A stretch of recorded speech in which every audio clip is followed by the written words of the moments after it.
Salve, salve, meus queridos e minhas queridas, sejam todos muito bem-vindos ao nosso curso da segunda série do ensino médio. Lembrando que estamos na aula 12 e nessa aula agora a parte de exercícios, galera. Se você está curtindo nossa playlist, por favor, não deixe de dar seu like, não deixe de compartilhar, não deixe de comentar aí, beleza? Então, vamos lá, pessoal, vamos dar início aos nossos trabalhos. Olha só o que está acontecendo aqui. Óptica geométrica, então a gente vai começar com algumas coisas básicas da óptica geométrica. Ele fala assim, ó. Somatória sobre óptica geométrica. Então, em um meio opaco, a luz visível pode sofrer fenômenos de reflexão e de absorção da luz, mas não de refração. Pessoal, a nossa primeiro item de somatória, ele é verdadeiro. Sim, por quê? O que era um meio opaco? Era um meio que quando a luz batia nele, né? Você pode pensar em qualquer feixe de luz aqui batendo nele.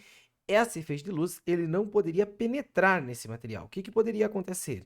Ele poderia ser refletido pelo meio material, certo? Era uma das opções ou ele poderia ser absorvido por esse meio material, certo? Mas refratado não, porque quando ele era refratado, ele atravessava esse material e ia para o outro lado, certo? Então, meio opaco absorve ou reflete luz. Primeiro item, verdadeiro, certo?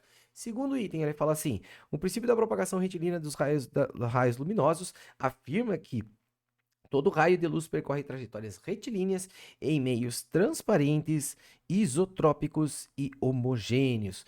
Pessoal, quando a gente fala desses meios transparentes, isotrópicos e homogêneos, ele quer falar, cara, que o meio vai ter sempre a mesma densidade, mesma temperatura interna, distribuição exatamente uniforme, certo? E isso é verdade, galera, é verdade. A gente vai entender que a luz ela se propaga de forma linear nesse estilo de meio. Se você pensar, por exemplo, num sólido em que ele tenha mais densidade num ponto, numa certa região do que em outra, a luz ao passar por dentro desse sólido, ela pode sofrer curvas por conta disso, certo? Ela pode sofrer refração, certo? Então, pessoal, verdadeiro nossa segunda afirmação também, beleza? Terceira afirmação aqui, ele diz para você o seguinte, ó. Uma sala está iluminada com uma luz monocromática azul, tem uma lâmpada azul acesa. Nessa sala há um quadro com a bandeira do Brasil e uma pessoa com uma camiseta cor-de-rosa, certo? Perdão, cor branca, né? Não cor-de-rosa.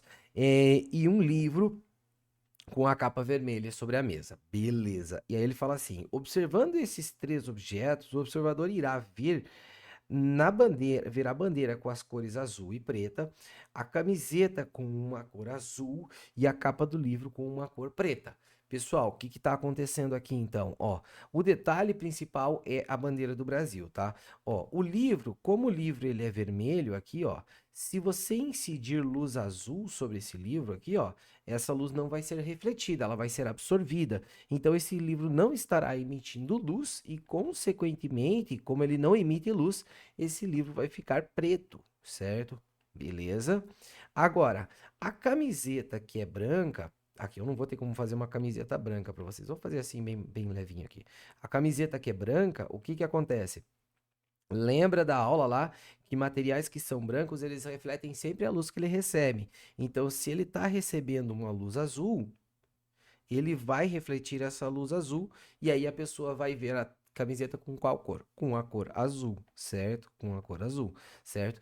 E aí vem a questão da bandeira do Brasil. A bandeira do Brasil, ela tem um conjunto de cores, né? Então você vai ter a parte verde aqui externa, certo? Aí nós vamos ter aquele triângulo com cor amarelada, certo? Triângulo não, perdão, aquele losango com cor amarelada, certo? E aí a gente vai ter uma circunferência interna azul, ok? E nessa circunferência azul a gente sabe que existe uma faixa branca escrito ordem em progresso e ainda tem as estrelinhas que são brancas, certo? Então o que que vai acontecer? Ó, você tem que pensar no seguinte: se você está emitindo luz azul, a parte verde vai absorver essa luz azul, então vai ficar preto.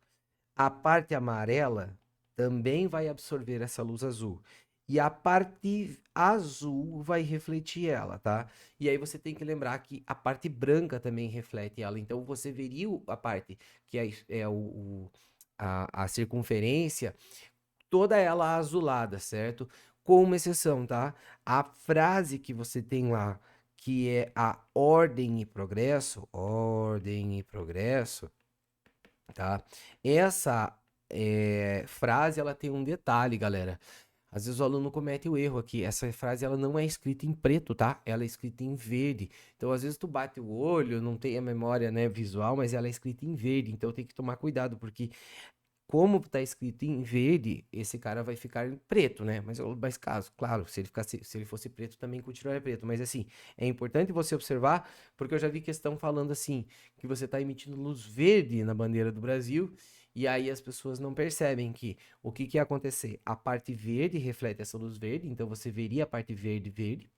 As estrelas que são brancas refletiriam essa luz verde, então as estrelinhas que são brancas vocês veriam elas verdes, certo?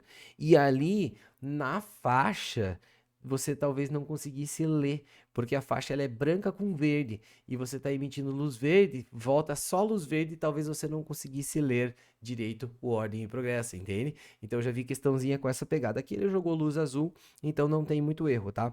Então ele fala aqui para você o seguinte, ó. Observando os três objetos, ele vai ver as cores azul e preta na bandeira, isso é verdade, porque se ele jogou luz azul, só pode voltar para ele luz azul, certo? Então, e o que não manda fica preto. Então, verdadeiro esse item, certo? A camiseta que era branca, ela vai ficar azulada, porque ela vai refletir luz azul, e o livro que era vermelho, ele não reflete luz, ele absorve aquela luz azul, então ele fica preto, certo? Então, item correto também. E aí ele fala assim: espelhos convexos são comuns em lojas e dos supermercados e farmácias, além de serem utilizados como espelhos retrovisores em carros e motos. Beleza. Esses espelhos oferecem de um objeto real imagens virtuais direitas e menores. Pessoal, isso aqui, ó, eu vou deixar um asterisco porque não é um assunto que eu comentei com vocês. A gente não começou a falar sobre os espelhos esféricos. Mas isso é verdade, virtual direita e menor, certo? E esses espelhos aumentam o campo de visão. Eu vou deixar marcado verdadeiro, tá? Mas vamos deixar isso para o momento que a gente for falar sobre espelhos, beleza, pessoal? Então, principalmente esses três primeiros itens aqui que envolveu toda a nossa aula, certo? Bom, aí a gente vai para a segunda parte, que é uma questão de discussão de eclipse, certo? Então ele fala para você o seguinte, ó, ele fala aqui, uma figura mostra o esquema de um eclipse no instante em que ele ocorria. Uma pessoa encontrava-se no ponto P, ó, pessoal. Então olha só, o que que está acontecendo? A pessoa está aqui, ó, neste ponto aqui, ó. Certo? Está nesse ponto P. Então, galera, lembra da minha aula. Você está na região que não é a região da sombra aqui, ó. Porque se você tivesse na região da sombra, você teria o quê? Você teria um eclipse total do Sol. Você não conseguiria ver o Sol e, na verdade, você até conseguiria ver o quê? Você ia ver a Lua, certo? Escura aqui no céu. E no entorno da Lua ia ter um anel brilhoso que é da radiação solar, que é quando você tem um eclipse solar perfeito, certo? Mas se você está na região aqui lateral, aqui, você está na região da penumbra, o que que acontece? Você acaba vendo esse eclipse parcialmente, então você vê algo mais ou menos nesse estilo aqui, certo? Então você vai ter um eclipse parcial de quem? Do Sol, que é quem você não está conseguindo observar, tudo bem? Então, a gente vai ter a nossa resposta como sendo o quê? Um eclipse parcial do Sol, certo? Se ele tivesse na região da sombra, aí ele teria um eclipse total do Sol, beleza? Então, vamos dar uma sequência aqui, tudo baseado na nossa aula aqui, né, pessoal? Eu acho que eu nem preciso ficar fazendo todos os comentários, caso você não tenha pegado alguma coisa, tu vai ver que lá na aula tá explicado, certo? Então, olha aqui, ó. No dia 16 de julho de 2019, é aniversário de 50 anos da chegada ao homem à Lua. Beleza. Os goianos puderam acompanhar um eclipse lunar parcial, certo? Esse fenômeno ocorre sempre que há um alinhamento da Terra, do Sol, Terra, Lua, e a sombra da Terra é projetada sobre a Lua. Beleza. E ele fala assim: a sinal alternativo corretamente indica o princípio da óptica geométrica que justifica esse fenômeno, certo? Bom, eu posso desenhar para vocês novamente esse eclipse. Lá na aula tá mais bonitinho, certo? Então você tem o Sol, você tem aqui a Terra. E aqui você tem a Lua, certo? Então, no caso, para a questão em si, o que que acontece? A galera estava na região de eclipse parcial, então era uma coisa mais ou menos como o desenho que eu fiz aqui, ó. Então, algo nesse estilo aqui. Isso. Aqui e aqui, certo? Então, aquela ideia. Se a Lua se encontrasse aqui nessa região, aí não ia ter luz solar chegando nela, eclipse total, certo? Se a Lua está nesta região aqui, que é a região de penumbra, ou nesta outra região, que é a região de penumbra, você tem esse eclipse parcial, certo? E isso se justifica pelo quê? Pelo princípio da propagação linear da luz, beleza? Ok? Fechando então nossa questãozinha, não tem muito erro não. É só fazer a análise direta aí, ok? Aí ele fala assim: alguns turistas italianos, certo, marcaram para jantar num restaurante de uma cidade pequena do interior. Beleza. O gerente do estabelecimento, querendo agradar os visitantes, solicitou que a parede do jardim fosse colocada uma bandeira da Itália. Ok. O gerente esqueceu que no local no qual o símbolo do país seria colocado existe apenas uma única fonte de iluminação, que era uma lâmpada verde, certo? A bandeira da Itália apresenta da esquerda para a direita a sequência das cores, que é verde, branca e vermelha. Então, o que vai acontecer aqui, ó, pessoal? Ele deu a colher de chá de falar para você como que é a bandeira da Itália, né? Que dá para você confundir aqui, né? Tipo, esquecer, ah, não, me esqueci como que era a sequência das cores. Ele deu essa sequência de cores para você bonitinha. Então, nós vamos ter aqui a estrutura da bandeira, e aí ele comentou aqui, ó, a primeira cor que você tem aqui, ó, verde, depois branca, depois vermelha. Então você tem uma região aqui verde, certo? Aí uma região branca, que eu nem vou pintar, e aqui uma região vermelha, certo? Beleza. E aí ele comenta para você que naquela região aqui, ó, você tem uma luz monocromática verde, certo? Então a gente vai pensar assim: bom, se eu jogar luz verde aqui, essa luz verde será refletida pela parte verde. Se eu jogar luz verde aqui, essa luz verde será refletida pela parte branca. Mas se eu jogar luz verde na parte vermelha, ela será absorvida. Então, o que acontece? A cor da bandeira acabaria ficando assim. Ficaria verde a parte branca também ficaria verde, e a parte que é vermelha aqui vai ficar preto, certo?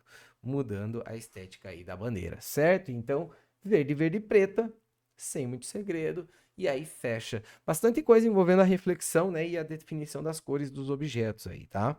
E aqui, por último, a gente tem uma questãozinha que eu cortei uma parte dela, tá, pessoal?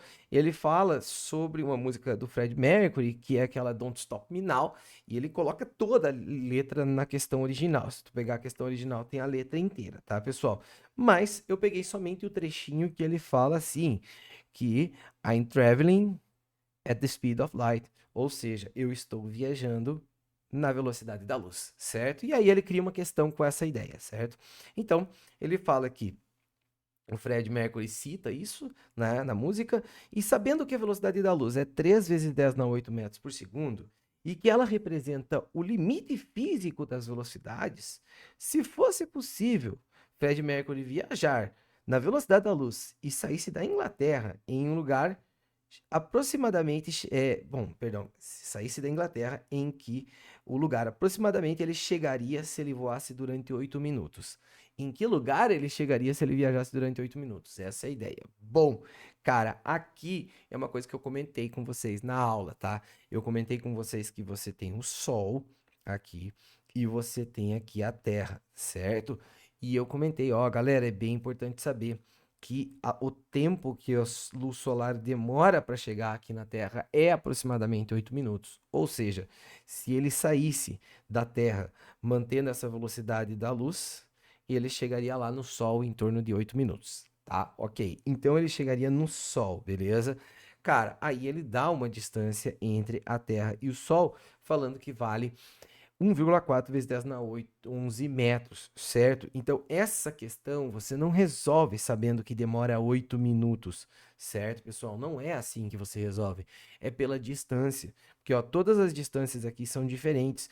Tu não é obrigado a saber a distância que a gente tá da Lua. Tu não é obrigado a saber o tempo que demora para a luz solar chegar até nós. Não. Você vai fazer o seguinte, ó. A velocidade. Perdão, a gente sabe que distância é o produto da velocidade com o tempo, certo? Então, o que vai acontecer? Que distância que ele teria andado? Velocidade, 3 vezes 10 na 8, certo? Só que 3 vezes 10 na 8 metros a cada segundo. 8 minutos, 6 vezes 8, 48. São 480 segundos, certo? E aqui você executa a tua conta. Essa distância seria quanto? Ó, 3 vezes 480, se fosse 3 vezes 500, esse cara daria 1.500. Então, esse cara vai dar 1.440, certo? Vezes 10 elevado na 8, beleza? Aqui a gente corrige a vírgula 3 casinhas e esse cara fica 1,44 vezes 10 elevado na 9. Não, 9 não, perdão, são 3 casinhas, né? Na 11 metros, beleza? E aí você descobre a distância que ele teria andado. E aí, pela distância, é que tu afirma que ele teria ido no Sol, certo? Então você não precisava saber esse tempo, beleza? Então todas as distâncias aqui são diferentes. E aí você esclarecia que ele teria chegado ao Sol, beleza? É isso aí, meus queridos. Espero que vocês tenham gostado. Forte abraço a todos e a partir da semana que vem a gente começa a falar sobre espelhos e aí a nossa matemática vai ser um pouquinho mais robusta, beleza? Forte abraço a todos e nos vemos na semana que vem. Tchau, tchau.